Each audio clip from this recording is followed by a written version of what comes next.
What is up, guys? My name is Matt Workman for Cinematography Database, and in this video we're going to be going over how to set up materials to look realistic inside of Cinema 4D for physical render. So this is for the physical render, native renderer inside of Cinema 4D for the people using Cinedesigner. So if you look at any of the posts I do on Instagram, a lot of these are Redshift, but it's the same exact idea for physical renderer.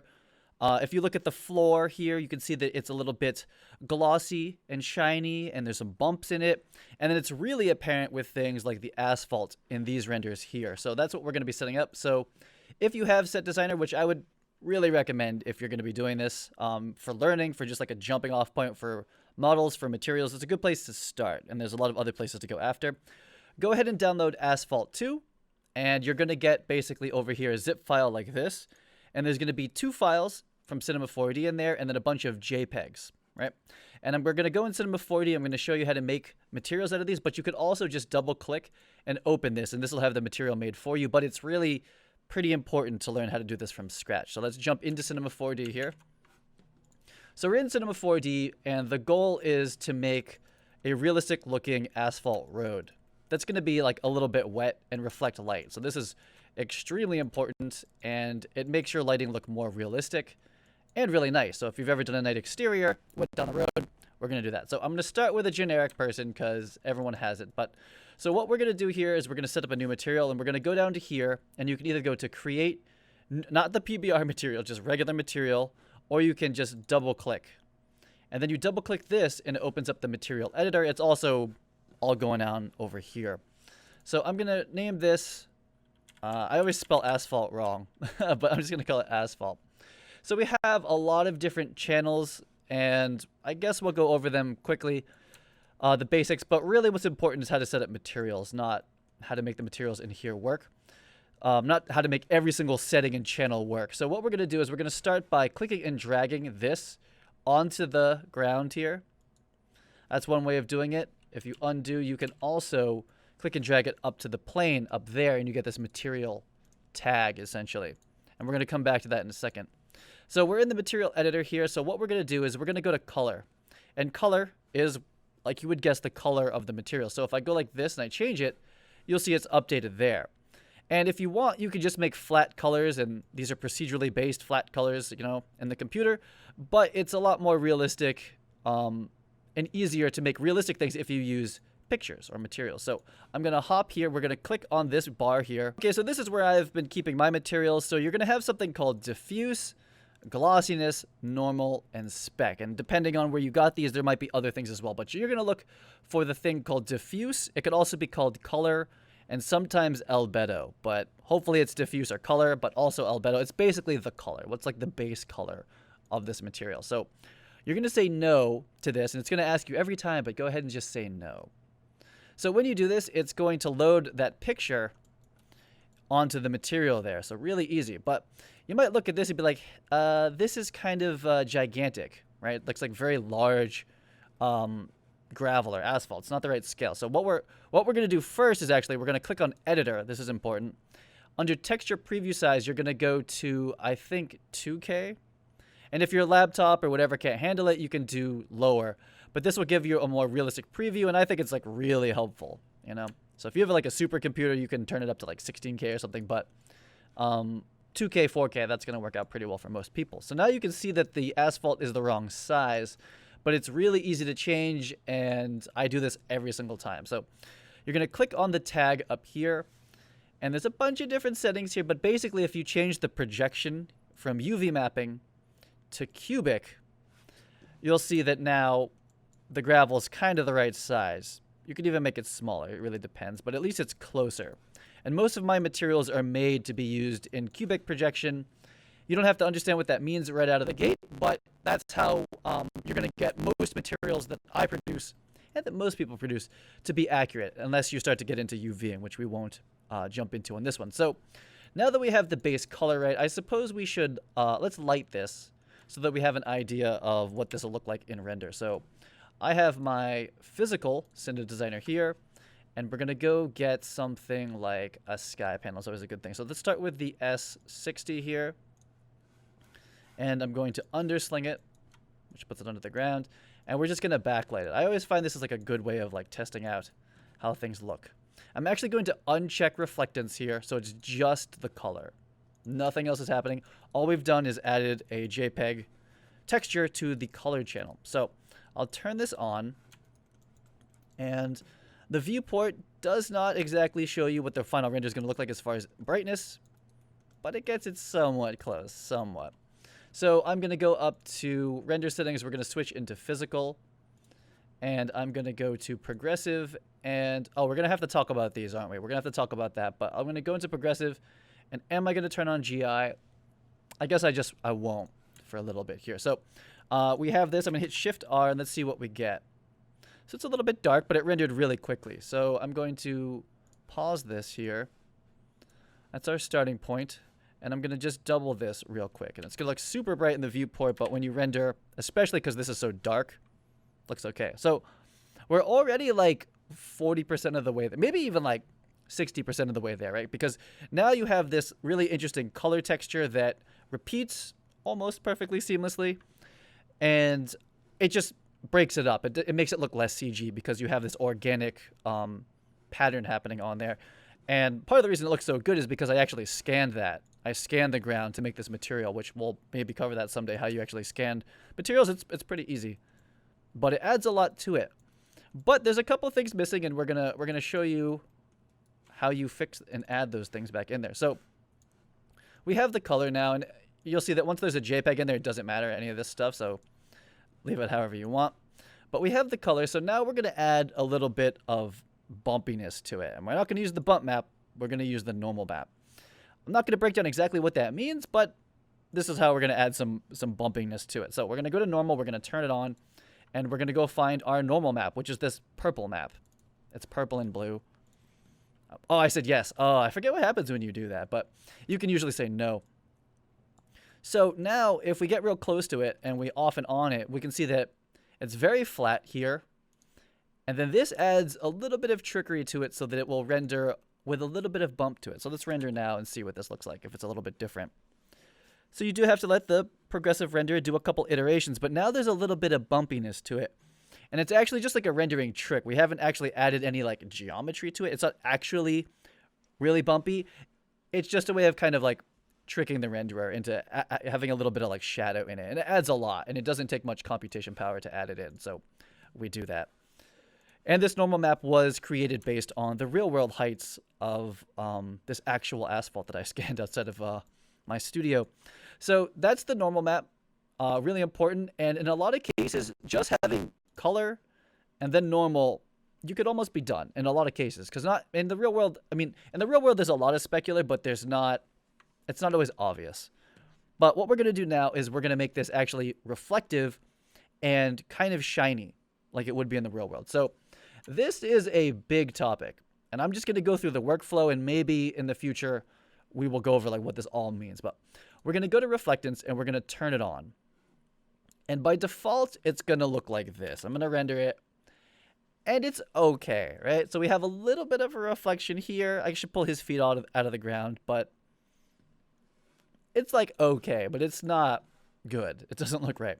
And setting this up is actually kind of weird, but you just have to kind of memorize this workflow. So we are going to change from type from specular, blend, legacy to Beckman. It's the top one. It's the new one. That's the one we're going to use.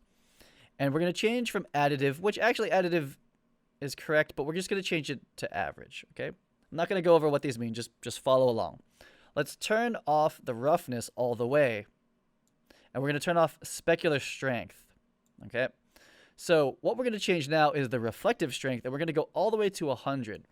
So now look at the preview. If you're using Cinema 4D R19, this dude's feet drive me crazy. Oh, I should just use a scan, but not everyone has the scans yet. What we've done is we've made this thing basically like a mirror, right? So that's cool. That's not what we're looking for, but it's cool. But we're going to change the mirror into what we want. Okay, wow. So like when we did this, it basically turned it into like a metal material, where like you don't see any of the diffuse color. It's just pure reflection, but there is still the bumpiness. The normal map is in there.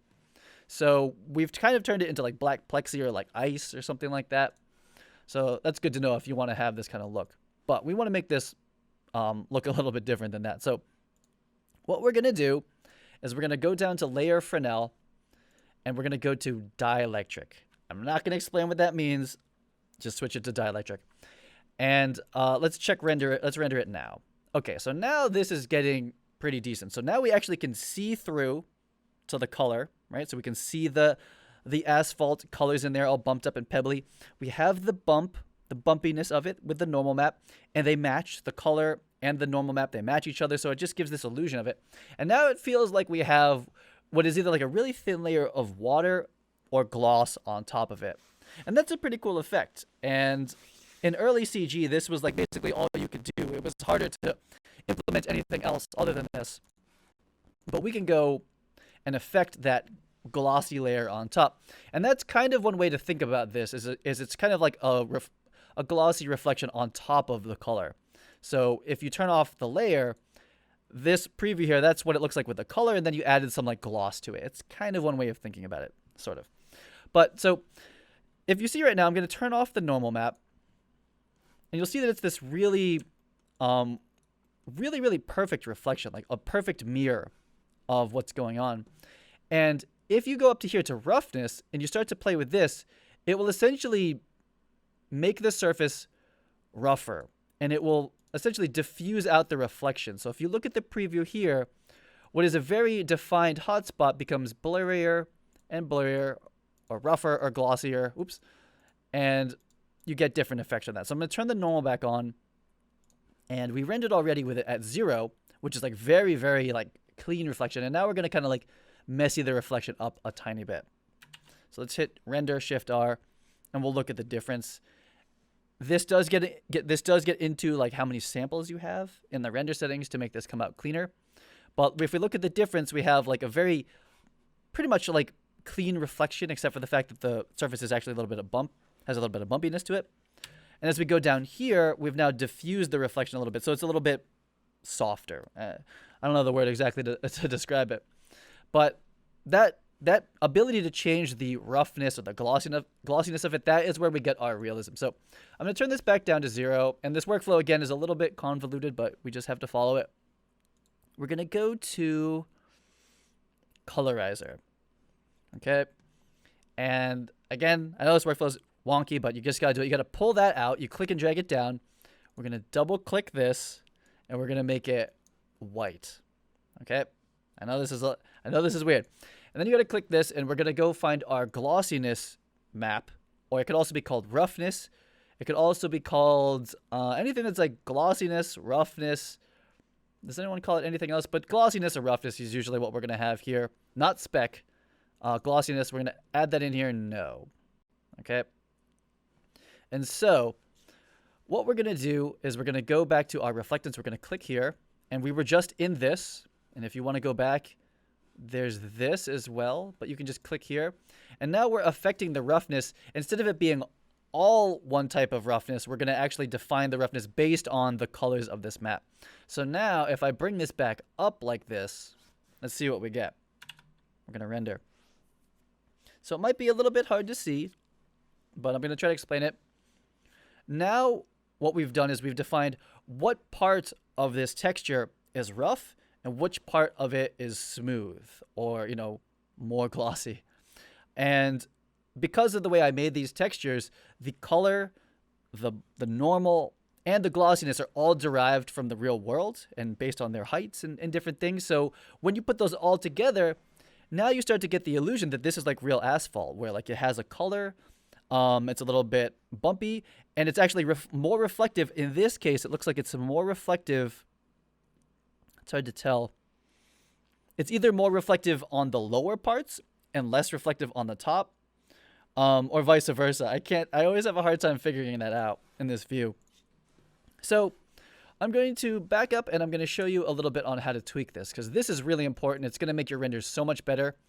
And I'm going to try to, I'll just leave it at this example, but if you want to make wood floors, if you want to make concrete, if you want to make any of your grounds look right, this is the way to do it. And you're going to need the materials. You're going to need these materials, which is why I started making them. So what we have now is like a very, very wet asphalt, right? But we can continue to tweak this, and we don't have to stop here. Though I know if you're just getting into materials, this is enough. I think that you could probably just go with this workflow as such and just keep going. But what I'm going to do now is I'm going to attempt to tweak this. So let's see. So we're going to go back into this. And basically now, if you change this gradient, it changes this map, essentially.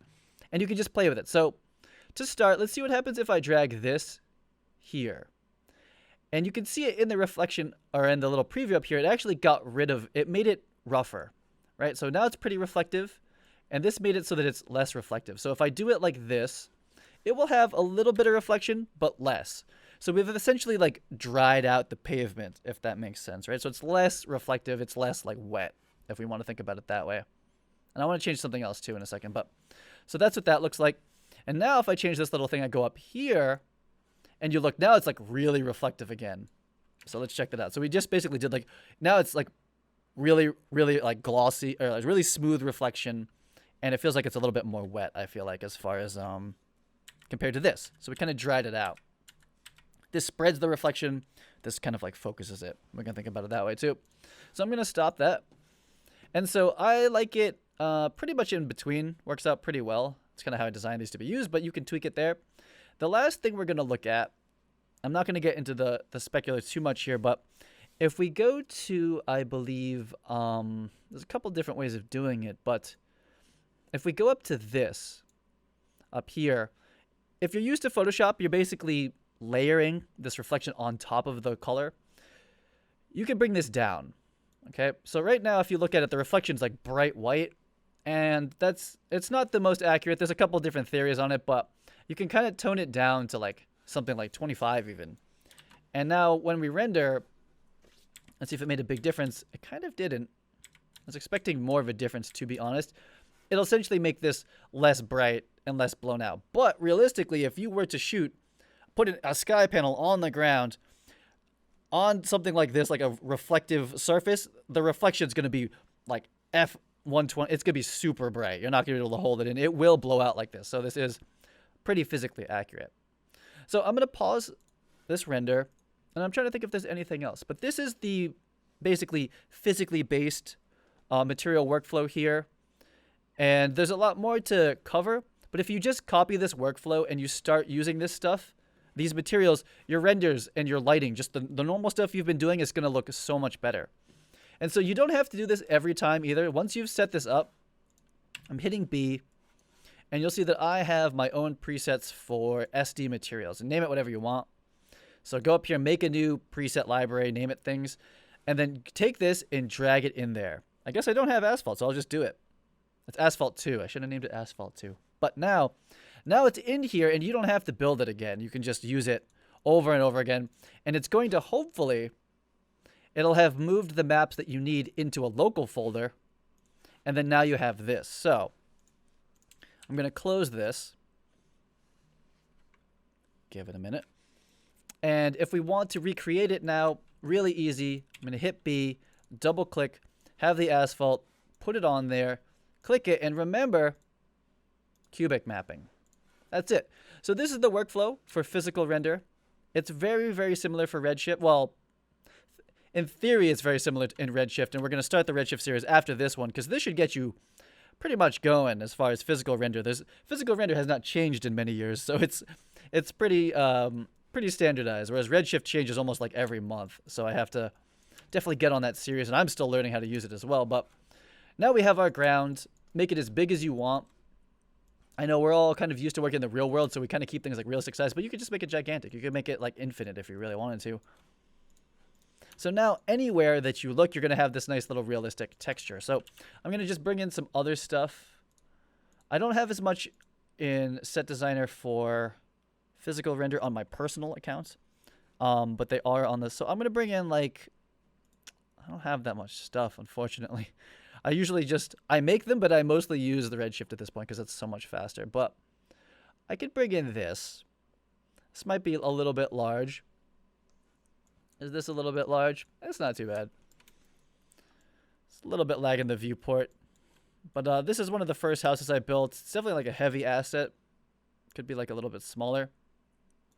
But what we can do now, which is kind of fun is that you just start, I try to make this so that you can treat it like the real world as much as is like possible, right? So let's do this. I'm going to undersling again. Bring it up. I'm going to use it as like a practical overhead light in this house, which is not like, you know, probably not what sky panels are being used for. I mean, maybe they're a little bit, they're kind of like studio lights. They're kind of large. As far as rigging to the ceiling, probably should just use the light map, but I'm going to use the sky panel. So we're going to go like this, turn it on, and I'm going to play with this, and what we're going to expect now is we're going to expect this to light up the room, and then that room is going to reflect in the ground, just like it would in the real world. I don't know how much you guys think about reflections when you're shooting, but I think about them a lot. I mean, for this reason specifically, and you can test those things in Cinedesigner. Roughly, and you're never going to have like the exact, you know, material of where you're shooting, but you can get something that visualizes it pretty close. So let's go to progressive, and let's turn on GI just because it's going to look a little bit better. QMC light mapping. Wait, is that what we use? It's been a minute. It's been a minute. I don't use physical all that much anymore. So let's see where we're at here, and we're going to have to tweak the settings, I'm sure. But this is the workflow. Yeah, so that's not bright enough. Actually, no. Not bad. Not bad. So now I want to show you one thing as far as like using this in a scene now. So like there's not very much light actually coming out, and it's just pure black. The pure blackness of CG. CG does, you can get like full black in CG, whereas you can't, it's a lot harder to get that in real life. So I'm going to double this value. Just a little bit bright. And I'm going to do it so that there's just a little bit of light hopefully coming out of the actual window now. This is not a good lighting setup, but it's just kind of for show here. And I'm going to hold control, and I'm going to make another one. And that, the viewport does not like that sometimes when you do that, but here we are doing it. So I'm going to put another light in here. So that should make this room a lot brighter. Maybe like unrealistically bright, not sure. And if you watched my video on the physical sky and ambient light, we're going to use that, because it just makes this whole thing a little bit better looking, even if it's not as accurate. So I'm making a new material here. Turn off reflectance, and we're just going to go to something like 14, right? And I'm going to drag this onto the sky. And now that sky is going to emit just a little bit of, that's actually probably going to be a good amount. It's going to basically act as one big light source. And just fill in like the things that are pure black, so that we don't have like as much pure black in the scene, because it doesn't look as realistic. Okay. So this is a decent example now. You know, you're going to keep playing with the settings. So what we're looking at now is an interior where we've lit the, or an exterior, where we've lit the interior, and now we have light directly coming out, which is this on the floor, and we're seeing the reflection of this in the ground in our new material. Now, if this were redshift, this would look a lot more realistic, and we'd probably be done. But with physical, it's a little bit slower, which is why I don't use it as much. But if you want to increase the quality of this reflection here, you're going to go to your settings up here, and you go back to physical. This blurriness subdivisions here, the higher this number, the higher quality and less noisy the reflections are going to be that are blurry. Really, it should be called like glossiness or something, right? But a preview, if you're doing preview stuff, just keep it at 1 or 2. You'll see that as you increase this number, your renders take like much longer. So 6 would be pretty high, even for my system, but we could do like 4. And this has to do with the shadow quality. So 4. And we could turn these off for the most part. I don't believe I have any of those on. So 4 and 4 will up the quality essentially of this. So let's kind of pick an angle here, and we're going to render. And I guess I'll just let this render for the rest of this video to kind of end it. So this is how to use materials inside of Cinedesigner. I would say that in most cases, you want to be using what's called a PBR, or physically based. PBR is like physically based rendering. A PBR material, I have like 8 on Set Designer. There's more that are free. There's sites like Polygon and Megascans, and they make incredible ones. And we didn't cover how to do height maps or displacement maps, but that's for later. But if you're looking to get materials specifically for the floor, because the floor is the place that like you really want this to be happening. If you want wood to look right, if you want nice reflections like with concrete sometimes, or asphalt, this is the way to do it. So this is Physical Renderer, and it's going to take a while. I'm not going to lie. This will take a while for this to look anything near the quality of what I usually do in Redshift, but it will get there. You're getting the reflections, and it is physically based. It is physically accurate. It's tracing the reflection from the camera to the wall, and there's no trickery like in a video game engine like we'll probably be seeing in the future. It's very realistic. The question is, how fast is your computer? How much time do you have to let this resolve? But this is the physically based workflow.